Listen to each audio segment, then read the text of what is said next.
Thanks for tuning in to our Rolling Hills Community Church Sermon Podcast. I'm Lily Griesheimer, the women's pastor here at Rolling Hills Community Church. We're so glad that you've joined us today as we continue with our series, Finish Strong. Today, you'll hear from Pastor Jeff. He'll be teaching from Joshua.They, walking us through the story of the Israelites crossing the Jordan River. Now here's Jeff. God can do anything, far more than anything you could ever ask or imagine in your wildest dreams. He doesn't have to include us, but He allows us to be part of His beautiful story, using His people to share His story of love and grace for His kingdom. Wherever He sends us, we will go. Consecrate yourselves, for tomorrow the Lord will do wonders among you. Well, good morning, Rolling Hills Church family. It's so good to be together today. Welcome to everybody in Franklin. Welcome to everybody joining online, wherever city you're in or country around the world. I believe God has a word for us today. I believe it's not an accident that any of us are here, that God brought us here to hear from Him and for us to respond back to Him and worship and giving the best for our lives for His glory. And I am so glad and so thankful that you're here and joining in. Last week we began a brand new series, and it's a series called Finish Strong. And I'm excited about this series because in this series we're walking with the children of Israel as they've come out of Egypt, right? And now you may remember this story that they were slaves in Egypt. And Egypt was the most powerful nation of all time at that time in history, right? And so, the Egyptian army, and these people are slaves, and yet God delivered His people. And God sent Moses in there, and Moses said to Pharaoh, let my people go. You remember this whole thing, right? And Pharaoh's like, no way, our whole economy will tank because these are slaves, and they're building all our pyramids and everything else. And Moses goes, but He's God, and you're not. And so God had to teach him a little lesson, and 10 plagues happened. And finally, Pharaoh figured out, He's God, I'm not. And so he says, you can go. And all these slaves come walking out, God's people walking out of Egypt. And they plunder the Egyptians.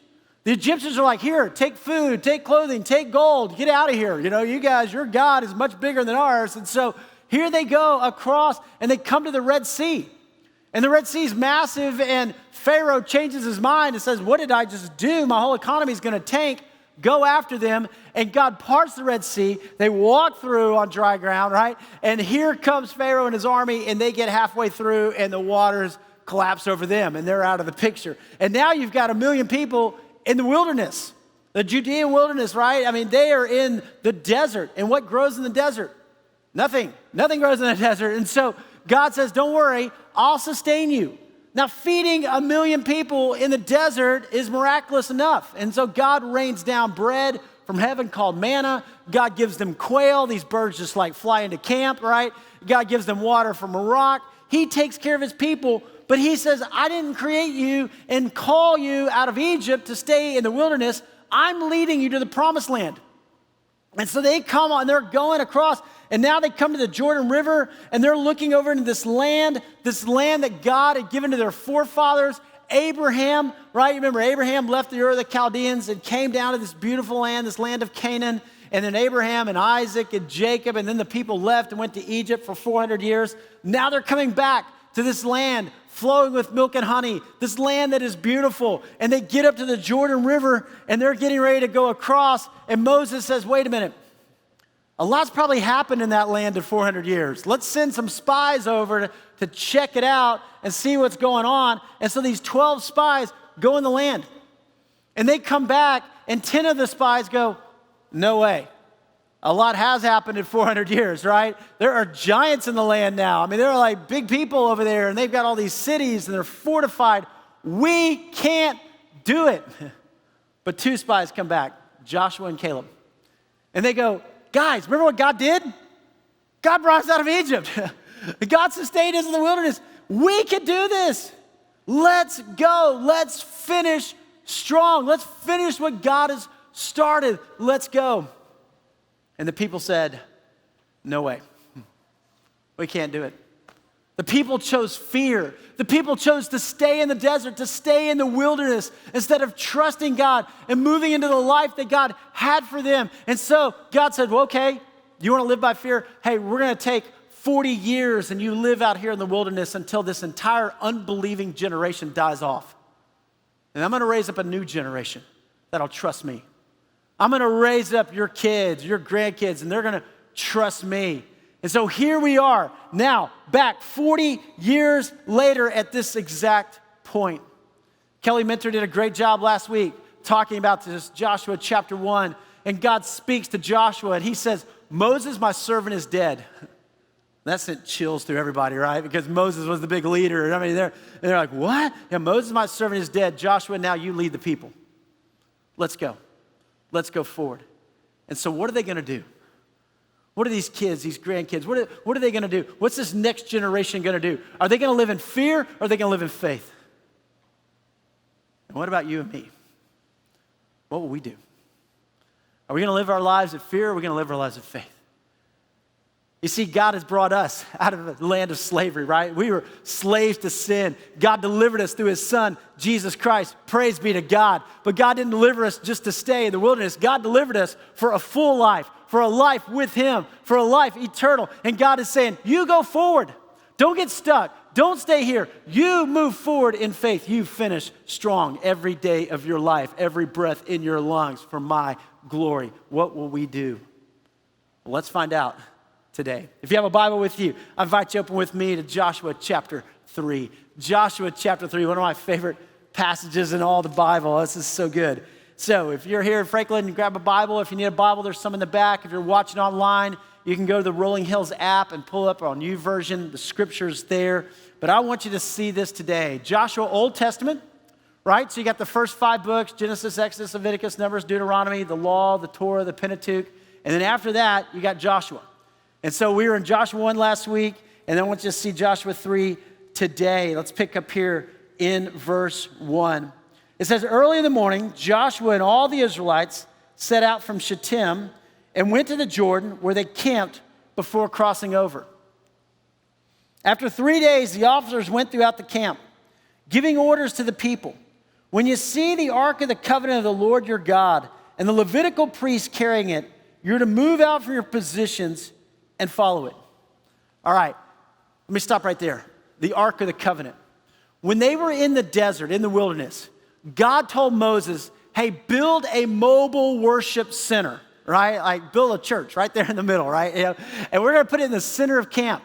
And then when you guys move and you move to a different place and I provide for you, I tell you where to go. And he was leading them, you know, you got this pillar of fire, you got this cloud. God was leading them around, providing water and food and all these things. He says, when you move, you just break down the tabernacle, and then you take it and you set it back up in the center of camp. Well, the tabernacle, I mean, it had these sheets, and it had this outside area where you could come and worship, and people came and offered sacrifices. Then you had this holy place where only the priests would go. But then you had the inner sanctum, which was the Holy of Holies. And in the Holy of Holies, there was the Ark of the Covenant. And the Ark of the Covenant, right, maybe you've seen the Raiders of the Lost Ark, okay, so you know, right, the Ark of the Covenant is this box that God said to build, put the 10 Commandments in it. On top, you've got gold on top, and you have these 2 cherubim, these 2 angels, that their wings came together, and that was the holy seat of God, the mercy seat of God right there. And this was the holy place. Nobody went into the Holy of Holies except one time a year. One time a year, the high priest would come in to the Holy of Holies to offer a sacrifice for the sins of the people. Because the people are sinful, holy God, sinful man, right? This is before Jesus, right, dying for our sins. So you've got this separation. But one time a year, the high priest would come in and he would offer sacrifices for the people's sin, atonement, Yom Kippur, this atonement for the people right there. And so there's the Holy of Holies. Now, they would also tie a rope around the high priest's ankle because if he did it wrong and he touched it or something and he died, nobody could go in and get him. They would have to pull him out, right? So this is like holy, holy, holy. This is the Lord God Almighty. And so God is speaking to them and saying, hey, when you get them ready, I'm going to lead the way. And they take the Ark of the Covenant out of the Holy of Holies, and the priests are to walk in front of you with the Ark of the Covenant. Now, that would send chills down all the people. They're like, what? We never even seen this thing, right? Now, they're going to cover it up with sheets and skins and those things. But they knew God's on the move, and we're going to follow him, right? And so here we go. It says, then you will know which way to go, since you have never been this way before. I love that. Don't you know that God goes ahead of us in our lives? You know, that's the great part. Our call is simply to follow God. We don't know what 2021 holds. God does. You know, I'm going to follow him. I don't know what 2025 holds. I don't know what 2030 holds. I'm just going to trust in the Lord, and I'm going to follow him. What an incredible principle for us. But keep a distance of about 2,000 cubits between you and the ark. Do not go near it. Holy God, sinful man, don't go near it, right? He is God, you are not. But then look at verse 5. Joshua told the people, consecrate yourselves, for tomorrow the Lord will do amazing things among you. Wow. If you underline your Bible, underline that, because that is so strong. Consecrate yourselves. Get ready, Joshua said, because tomorrow God's going to do something amazing. Yeah, your parents, your grandparents, they got to this exact point, they turned back. We're not turning back. We're not turning back. We're going forward. And God's going to do something amazing. Joshua said to the priest, take up the Ark of the Covenant and pass on ahead of the people. So they took it up and they went ahead of them. And the Lord said to Joshua, today I will begin to exalt you in the eyes of all Israel, so that they may know that I am with you as I was with Moses. Okay, I got to stop right there just for a second. Think about this, guys. There comes different points in our lives where something happens and all of a sudden we have stepped into a new position. For Joshua, when Moses died, you can imagine he is scared to death, right? I mean, he's looked up to Moses. He's been Moses' apprentice, and now he's the one to lead the people. And there comes different points in our lives. Maybe you remember going from elementary to middle school. It was like, that was pretty scary, right? Or middle school to high school or college, and the people you looked up to, and now you're like, oh man, like I'm the big person on campus now. I'm here, right? In your job, sometimes you get a promotion, and you're thinking, how am I going to do this?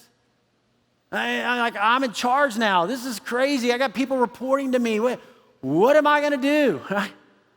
Maybe in your life, comes a point, you have a grandparent who's kind of been the saint of your family, passes on, and you're thinking, wow. Or you have a parent, passes on, and now you're the spiritual leader. Like you're the spiritual leader of your family, and you're going, oh God, I don't know if I can handle this, right? I mean, I'm responsible now. How am I going to do this? And you just hear God say to you, as I was with Moses, I'll be with you. I'm with you. Step into it. Be bold, be strong. You lead well. This is your time. Tell the priest who carry the Ark of the Covenant, when you reach the edge of the Jordan's waters, go and stand in the river. So Joshua said to all the Israelites, come here and listen to the words of the Lord your God.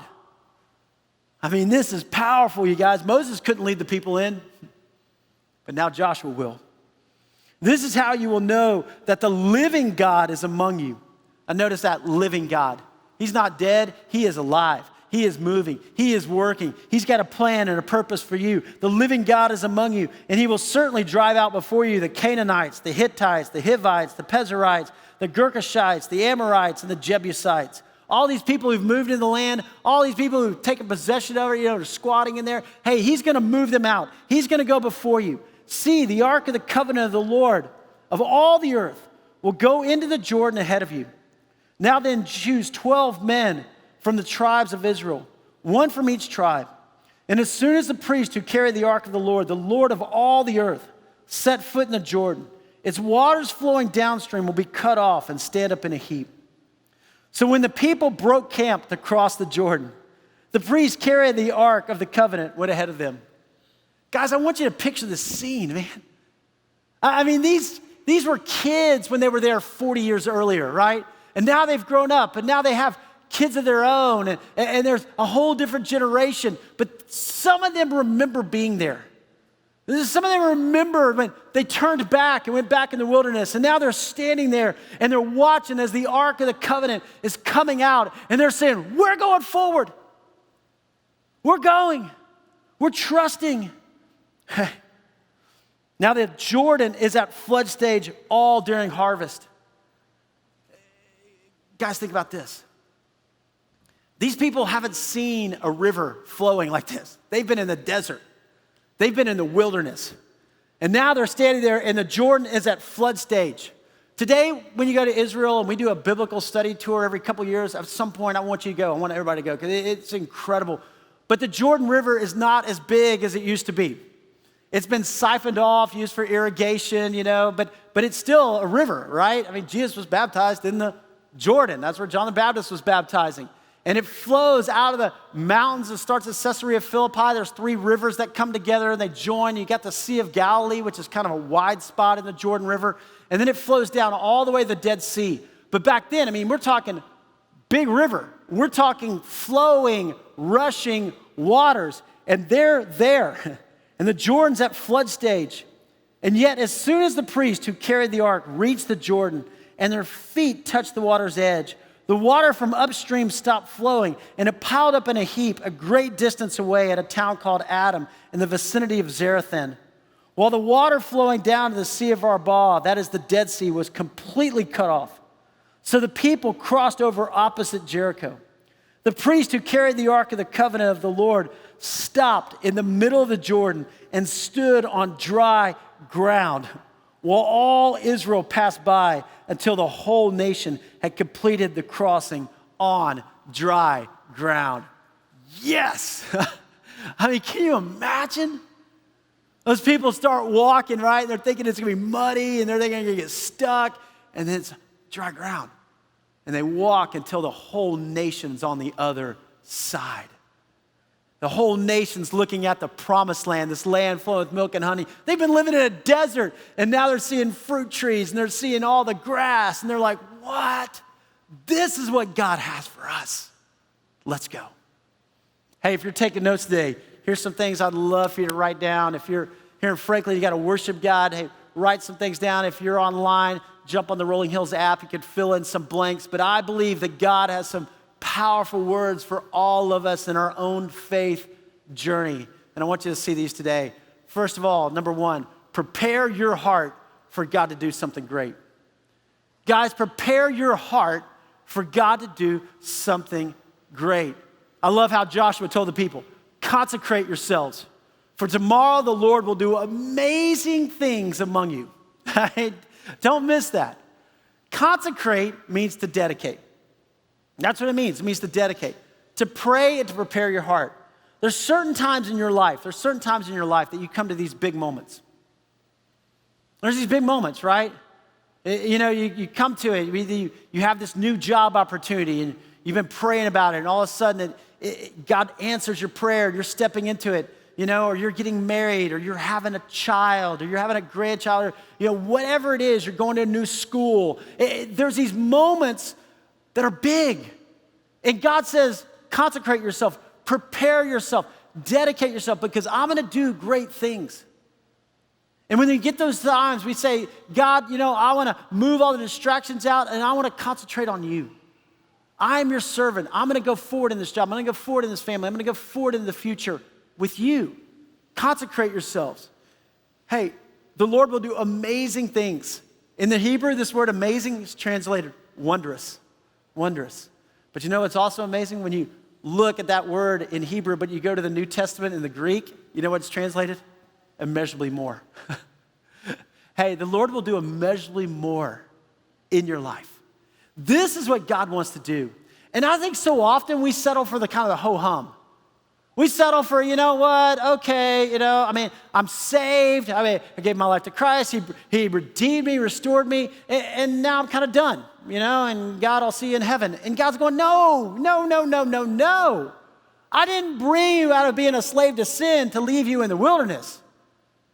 Jesus said, I've come that you might have life and have it to the full. I want you to experience peace and joy and purpose and hope in this life.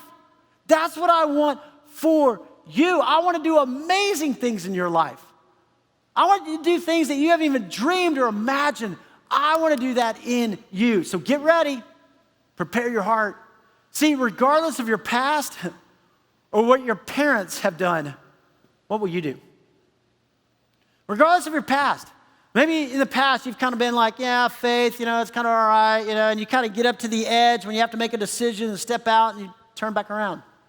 I'm going to settle for this life. I'm going to settle for the things of this world. I'm going to do what I've always done before, and I'm going to stay here. Or maybe you had parents, and they were good people or great people, but they weren't really serious about their faith. You go to church every now and then, but it's Christmas, Easter, it's like, okay, but it wasn't really like a big part of your family. It wasn't times of prayer, like, hey, we're going to pray about this decision, or hey, I want to encourage you in this. I want you to dive into God's word. Hey, regardless of what your past or your parents have done, what will you do? What about you? This is your time. Are you ready to step up and step out for God? Are you ready to go, God, here I am, warts and all, mistakes and all, but God, I'm yours, and I want to prepare my heart for God, you to do something great. I want to encourage us and challenge us because I believe God's going to do some great things. I believe that God's not finished with any of us in this room. I believe that our best days are still ahead.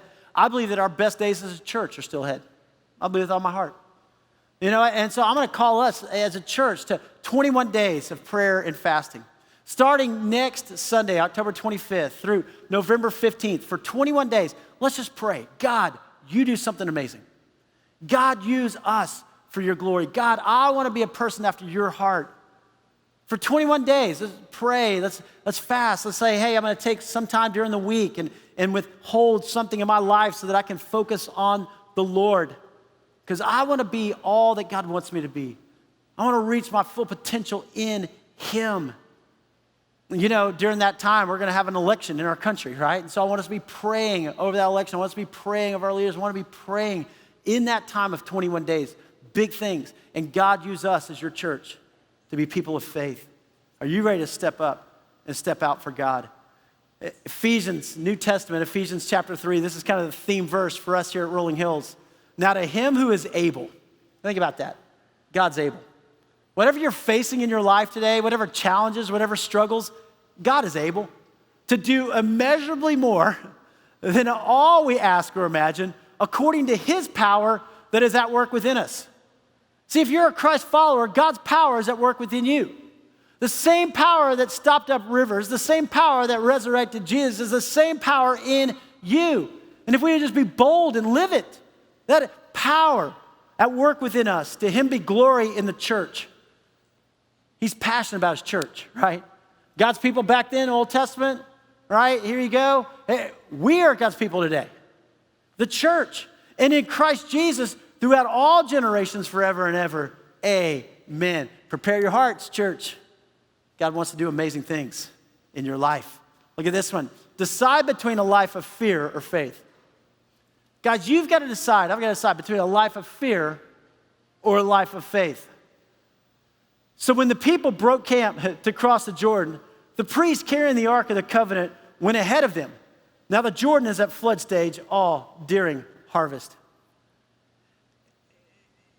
Guys, we come up to a river and we look at that and we go, oh, okay, we can figure out a way across it. But these people were slaves, remember? They've been in the desert 40 years. None of them know how to swim. Right? They didn't have swimming lessons. They have the YMCA over there teaching their little swimming lessons with their floaties and stuff like that. They didn't have that, right? They're in a desert. So they're looking at this raging river going, what do? We've never built a boat. We don't have rafts. We don't know. We're stuck. That's why their parents and others turned back, because they couldn't figure out how they were going to get across it. But God said, trust me. See, God invites us. God invites you to a life of faith. And it really is faith. It is faith. We want to get all of our questions answered, and then we'll say, God will follow. Right? When you answer all the questions, God, here's all the questions, here's all I struggle with, and then, I'll follow you, I'll be obedient to you, I'll step out, and I'll do what you've called me to do. And God's going, hold on, I've called you to faith. I've called you to trust me. Like, if you understand everything, then he's not God anymore, right? He's God, you're not, I'm not. My faith and my trust is in him. And God invites you to a life of faith. The previous generation chose fear. The previous generation chose to, hey, we're going to stay in the wilderness. I don't know about this manna thing, but it's kind of getting a little old after 40 years, but you know what? It's okay. I mean, I got to handle it, and this quail is water. But we don't want to cross there. We know God's provided for that. We know God has these things, but we're going to choose fear. It's easier to settle in the wilderness because it's known. But God calls you to more. See, there's times in our lives that we just go, you know what? I'm going to stay right here. I'm going to be afraid to step out. I'm going to be afraid to join in. I'm going to be afraid to go forward because this is known. And I know in my heart of hearts, I know the Holy Spirit is nudging me. I know the Holy Spirit is calling me. I can sense it, but this is safe. This is safe. Hey, if you're to reach your full potential in Christ, you must live by faith. It's a journey of faith, and it's for the rest of your lives, right? It took a step of faith for all of us when we responded to the grace of God. We didn't understand how salvation worked. We just knew, I need help, I need hope. I am my own sins, and I have this guilt and this shame. And Jesus, you've redeemed me, restored me. And there came a point for all of us where we get on our knees and we say, God, I want you to be the Lord of my life. We didn't understand how it worked, but we just trusted. And God did immeasurably more in our lives. Salvation came, but God's not finished. And it means a journey of faith. It means trusting Him. It means learning to listen to His Spirit. And when the Holy Spirit prompts us to engage, will we do that? Will we follow? Now, faith is confidence in what we hope for, and assurance about what we do not see. I love this. Faith is confidence. And my confidence isn't in the results. My confidence is in God. God, you are with me. God, you are for me. God, you've never abandoned me. And God, you never will. Hebrews 11 is the faith hall of fame. All these people who walked by faith. You can go read it sometime. It's incredible. And that's the journey God calls us to. Follow me. Trust me. See, you must step into the water to see the miracle. I hope y'all noticed that because that was pretty powerful right there. Yet as soon as the priest who carried the ark reached the Jordan and their feet touched the water's edge, the water from upstream stopped flowing, right? I mean, it wasn't like the water stopped and the priest get up there and just kind of walk in. It was like, no, the water is still flowing. Step in. Step in. God wants you to trust Him, and then He'll do the miracle. God wants you to trust Him, and then He'll do the miracle. For the priest, this was bold. Okay, because remember, they've got the Ark of the Covenant that they're carrying. They carried it on these long poles. And remember, if you touch the Ark, you die, right? Okay, so now God's going, step into the rushing water. Can you stop it? Stop it first. No, step in. And when you step in, don't worry, it's going to stop. No, are you sure? Yep, okay. Here we go. And that moment of like, am I going to trust? Am I going to be obedient? Because if I stumble and I fall and I hit the ark, I'm dead. But God, I'm trusting you. God wants you to trust Him. Then the miracle comes. Then the miracle comes. See, here's how it works, right? God prompts you to have a spiritual conversation with your child or your roommate or a friend, and I just need to talk to them. I need to talk to them about the Lord, or I need to talk to them about something that's going on in their life, and you have these sleepless nights, and you're getting right up to the edge of the water, and you're praying, and you're like, God, just change their heart, God. And God's going, no, you initiate the conversation, and then I'll change their heart. No.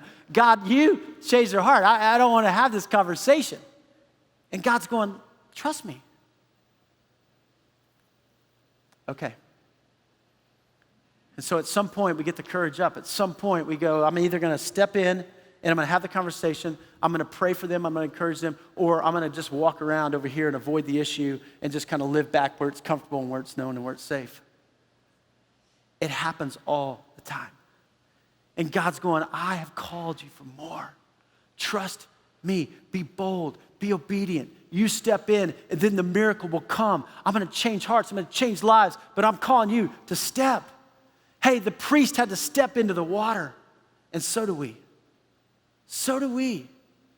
You know what? You step into those new opportunities. You step in those new jobs. You step in those new schools. You step in those new opportunities, and you just say, God, use me. Here we go. What next step spiritually is God calling you to take? And maybe for you, right? Maybe for you, it's baptism. Maybe for you, it's following Jesus. Maybe for you, it's joining the church. Maybe for you, right, it's I'm going to serve. I'm ready. I'm going to worship. I want to serve. I want to give back. I want to serve. Maybe for you, it's missions. Maybe for you, it's giving. Maybe for you, it's a spiritual conversation. Maybe for you, it's praying with your spouse or praying with your roommates. And maybe it's being a part of a men's study or women's study. And you get right up the edge, and then you just kind of go, no. I'm going to go back over here. And all the while, God's going, you don't even know what kind of relationships I have for you. You don't even know how deep I'm going to grow you. You don't even know how strong you're going to become. See, faith is a muscle. When you exercise it, you get stronger, and you get to those points, and you go, I don't understand this. I don't know how it's going to work, but God, I'm stepping in. And the miracle comes. Trust Him. 1 Peter, New Testament, right? But you are a chosen people, a royal priesthood, a holy nation, God's special possession, that you may declare the praises of Him who called you out of darkness and into His wonderful light. Guys, this is us, right? This is us. The people had their time. This is our time. You're a holy nation, a royal priesthood. When you step out, it matters. Your obedience impacts more than just you. Your obedience impacts more than just you. The priest who carried the Ark of the Covenant of the Lord stopped in the middle of the Jordan and stood on dry ground while all of Israel passed by until the whole nation had completed the crossing on dry ground. Love this. Faith is not just about you. Your obedience or your disobedience, it impacts others. I mean, really, it does. And you stepping out or walking away, it impacts more than you.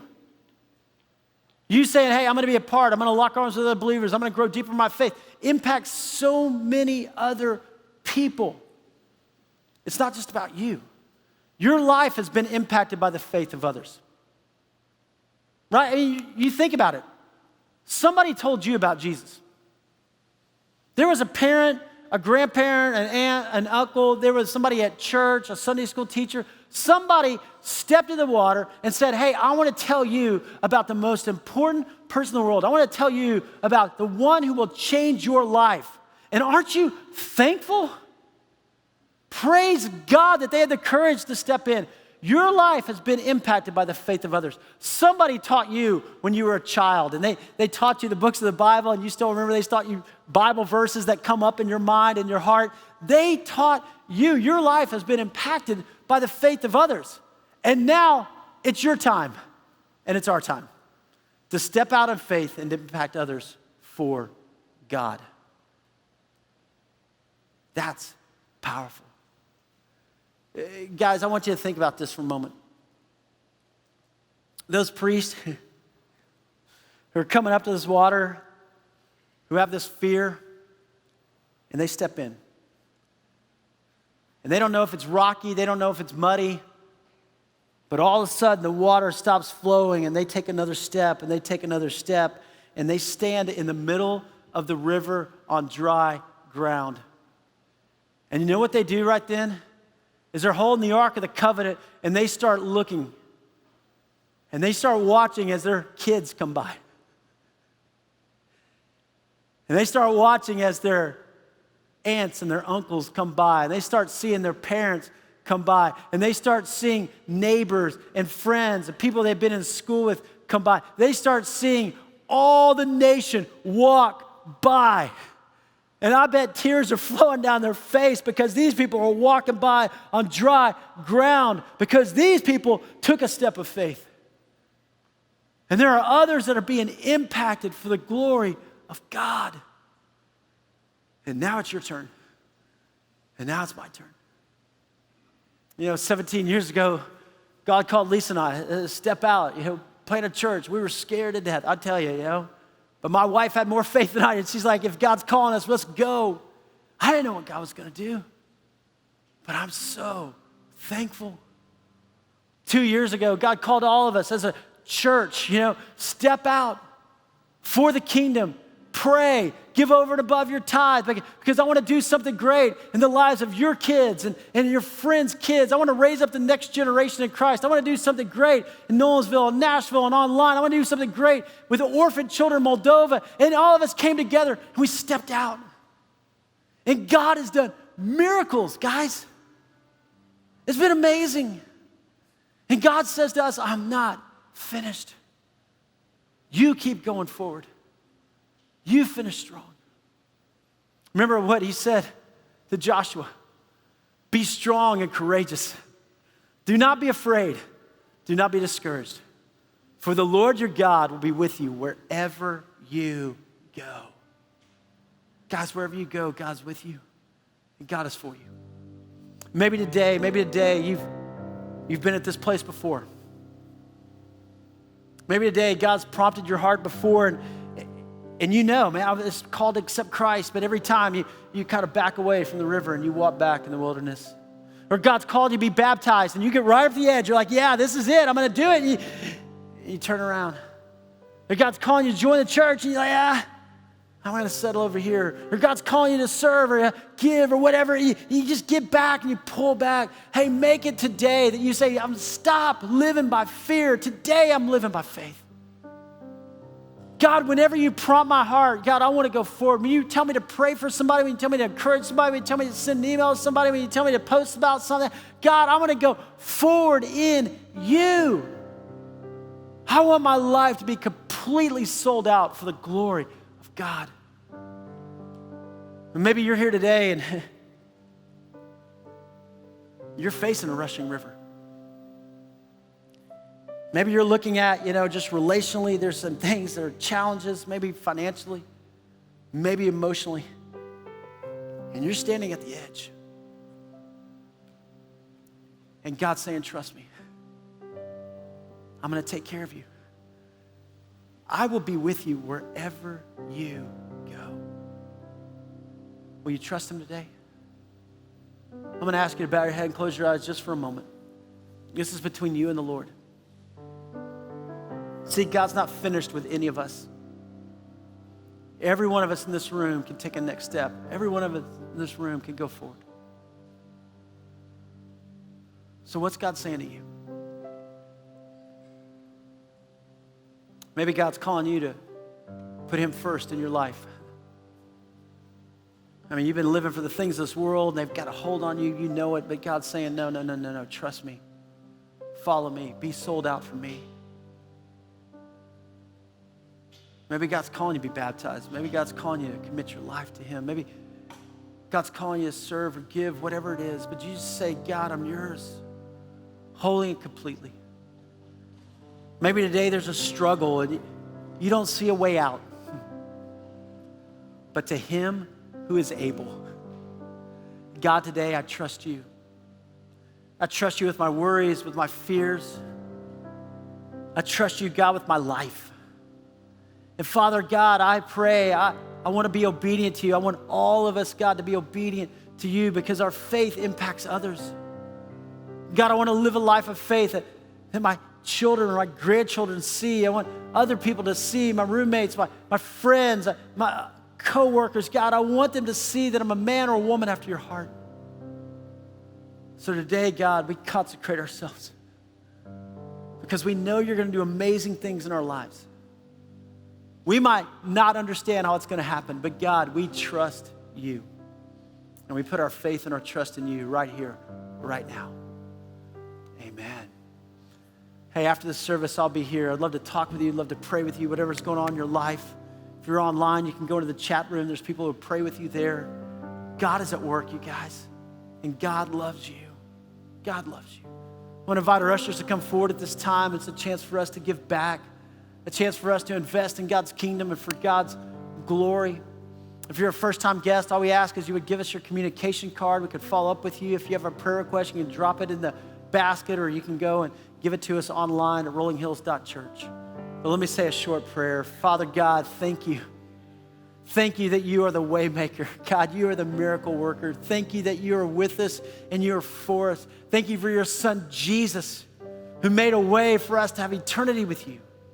So let us be people who are bold. Let us be people who are confident. Let us be people who trust that you are sovereign and you're in control. And we dedicate our lives to you. In your name we pray, we give. Amen. Amen.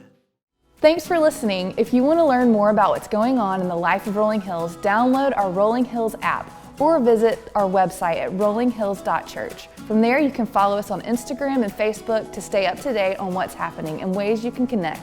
Thanks for listening. We're thankful for you.